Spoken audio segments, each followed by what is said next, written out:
Bringing a child into the world brings many changes, sometimes leaving parents at a loss with their own feelings. It's a whole new world. But if these feelings linger, they can be deadly. Baby blues is a less severe form of all of the perinatal mood and anxiety disorders, basically. Okay, I want to go through some of those symptoms again. As I'm reading through these, I can relate to so much what I went through. It's that feeling of sadness and crying so much you don't even know why you're crying. It's not wanting to leave the house. It's all these irrational fears about your baby. What's going to happen with this baby? Am I going to be able to take care of this baby? Will I hurt this baby? Or am I ever going to be like every other mom that's pushing a stroller out there? And you feel like this. So if we can go over these, are these common? Yeah, these are very common during the baby blues period. Remember, this is a huge transition in a woman's life postpartum, right? So there's a lot of adjustment, and in that adjustment period, women feel very sad. They are crying a lot. They have a lot of mood fluctuations, so they're very cranky, irritable. They have trouble sleeping. Sometimes they sleep too much or they sleep too little. There's eating disturbances. They do not quite know how to make a decision. They're very undecisive. Just they might, right? They might overthink things a lot, and they have a feeling of being very, very overwhelmed with the whole adjustment of motherhood. Would you add any other of those, Stephen or Andrea, to that list so that maybe some moms may experience? I mean, from a personal perspective with my wife, she just wanted to go back to our old life before our daughter was there, and she even brought up maybe giving our daughter up for adoption. So it's just this whole new life when a baby comes in, and it's like, am I ever going to feel like my old self? I just want my old life back. So that was, a big red flag. Hey, we're in a lot of trouble here. Right. So I think that's a good point that he brings about, because a lot of women do feel grief of their old self. Right. So that is something that it's like they lost some part of themselves. Right. So that in therapy we work on with moms, because it is a sense of grief.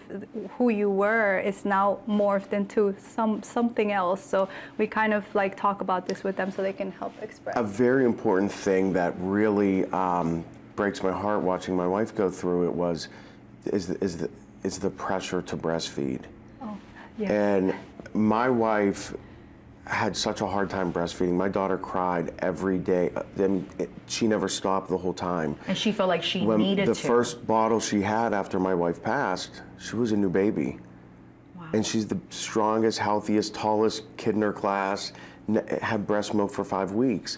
But even in the privacy of our own home, my wife felt so much shame to give her a bottle of formula that she forced herself to breastfeed. And it's got to stop. It's too much. And it's that pressure of breast, now you're not a good mom. Yeah. Right, I can definitely, that is something that I personally struggle with myself. Breastfeeding was something that I expected it to happen. So we go back to that question that you were asking, your expectations. And it didn't happen. It was not the flow that I wanted it to happen, and I was not able to breastfeed, and I felt very ashamed of it because my mom did it, our generations did it, society does it, and I think a lot of it is social media puts a very, we kind of compare ourselves to everything that's happening in social media, and it's not matching what you're doing, and you feel very ashamed, very ashamed. And it's something that you have to do what works best for you Right. and for your family and what's best for the baby Exactly. at the end of the day. Yeah. Now, a patient shares her postpartum depression diagnosis and says it's something that she's never expected she experienced, and that seems to be a recurrent topic here. So let's take a look. Anna, I'm 30 years old. I've been married for 8 years. I've always wanted to be a dad, a good husband, have a great family. It's always been like my #1 priority in life.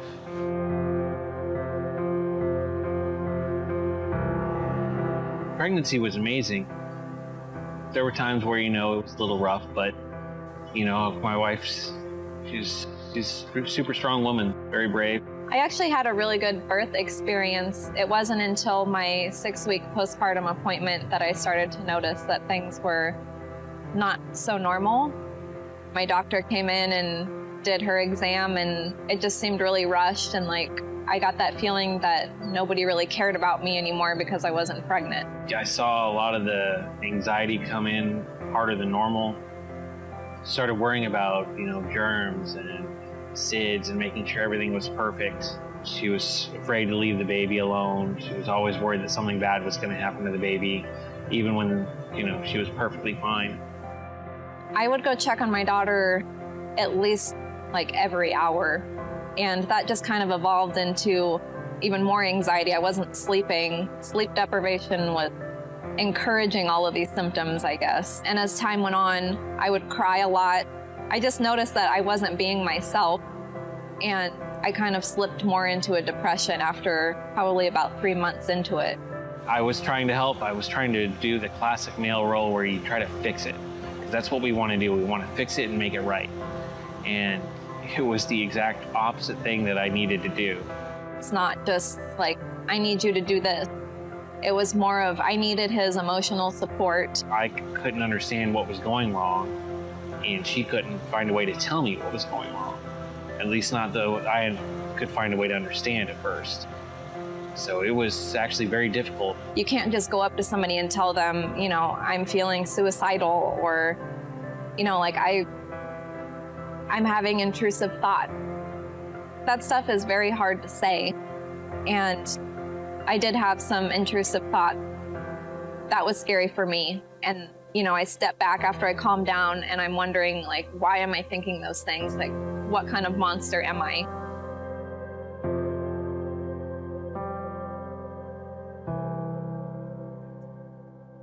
There are many times that I felt like ending my own life, and it was mostly because I felt like my daughter needed a better mom, that she deserved more than what I could give her because of me not feeling like me, of all of the symptoms that I had, and I felt so hopeless that I was never going to be myself again. And I didn't want to continue putting her and my husband through all of this with me, and my thought process was more like, they'd be better off without me.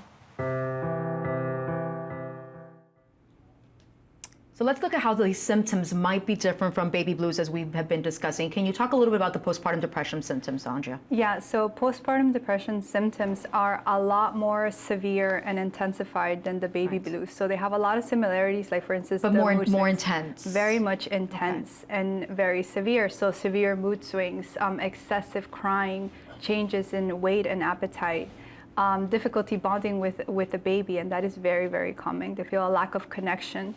Intense anger and irritability, and that's where some of the thoughts start coming in, thoughts of harming yourself and your baby.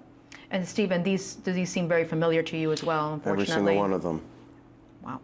Okay. And does she go through all these simultaneously, or did you see a change? Well, hers progressed from, to depression and anxiety, then to psychosis. So she went through literally everything, like poster child for, perinatal, mental, and it just shocks me disorders. It still shocks me that you said you went to 7 hospitals. Yeah. In treatment centers, and you were turned away. And when you shared these symptoms, they just. I think the conversation, because of people like you, and the story has changed so much, and not just as the public more aware now, but also doctors. With my wife, they had no idea what to do with her. They didn't know where to put her in the hospital. We go from one floor to the next, and they would just say, you have to go home. And that's I think it's important for people to understand how prevalent postpartum depression is. It's twice as common as breast cancer. Twice. Imagine going to the hospital with breast cancer and them saying, we don't offer treatment for that, go home. Right. So, that's how serious it is. It should never be hard to get the help you need. So to watch more clips like this, download our Health Channel app. Remember, if you have a question, reach out. You can send us an email by visiting our website, allhealthtv.com, or give us a ring, 855-796-4475. We're standing by.